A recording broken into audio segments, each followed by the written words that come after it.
rolling out Reggae Sumfest. Hi, I'm Ray Williams.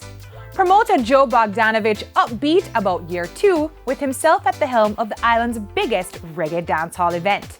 But the American tycoon not mincing words about what's at stake if the principal players don't move to the same beat. From above. One bag of gold medal pan me now. Champion boy, you know the damn thing. I didn't know I looked like that.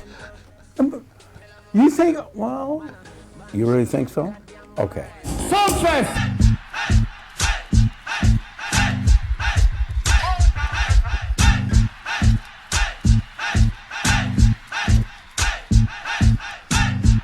Reggae Sumfest nearing its second staging under new boss Joe Bogdanovich. We went over 20 million people looking at it with the stream and impressions and all of that, and got nothing but good feedback, great artist work.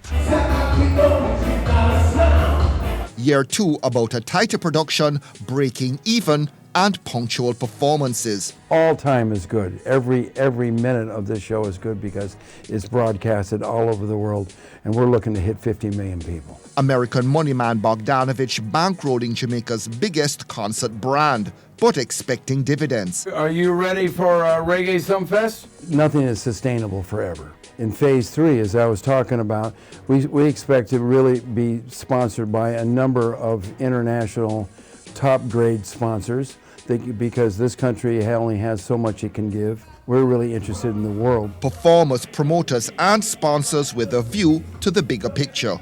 I bought you a little present. You did it? Yeah. You're lying. You're gonna like it too.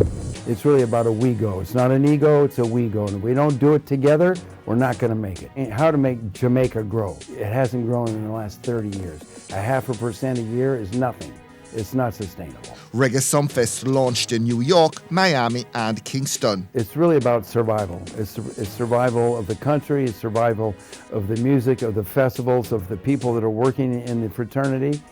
And if we don't really understand that unity through music is the key, and to really embrace one another, then you're not going to go anywhere. Spell it out, Joe. Being able to bring it in on a budget, being able to be competitive to the world, and be able to be better than anybody in the world, because dancehall and reggae and the Jamaican people are just second to none in my book. But Sumfest also in danger of being derailed. Artists not working together, as I just said, charging too much money for a short-term deal. It doesn't give you the exposure, and therefore limit your exposure to international market. This is a small country. There's a lot of music out there, and you're blessed to have reggae music and people loving it no matter what. What else could derail it? Well, violence could always derail anything. Bogdanovich, a betting man. You talking to me? I'm betting on the future. I'm betting on the fact that we're going to be able to pull this together. I'm betting on the fact that Jamaica will embrace one another, and I believe that Jamaica is going to grow this year and next year. It's going to keep growing because a lot of focus is being put on it, both with private enterprise, the government, and individuals such as myself. Alkaline, Mavado, Sizzler, Tory Lanez. Idonia is going to be fabulous. Yeah, we hope he closes the show on Friday night. Anybody you didn't get, anybody you wanted but couldn't get? Well, you know, I'm feeling very pleased about the lineup the way it is now. There were certainly artists that we went for that we couldn't get because of scheduling problems, and who knows what other kind of problems, if there are any. You have I-Octane.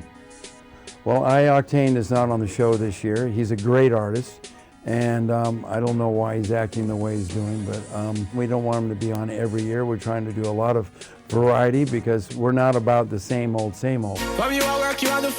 Who is the name that's on everybody's lips, you think, that, you know, people will be beating a path to Reggae Sumfest to see?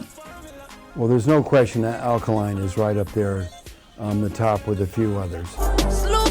I think Tory Lanez has a draw.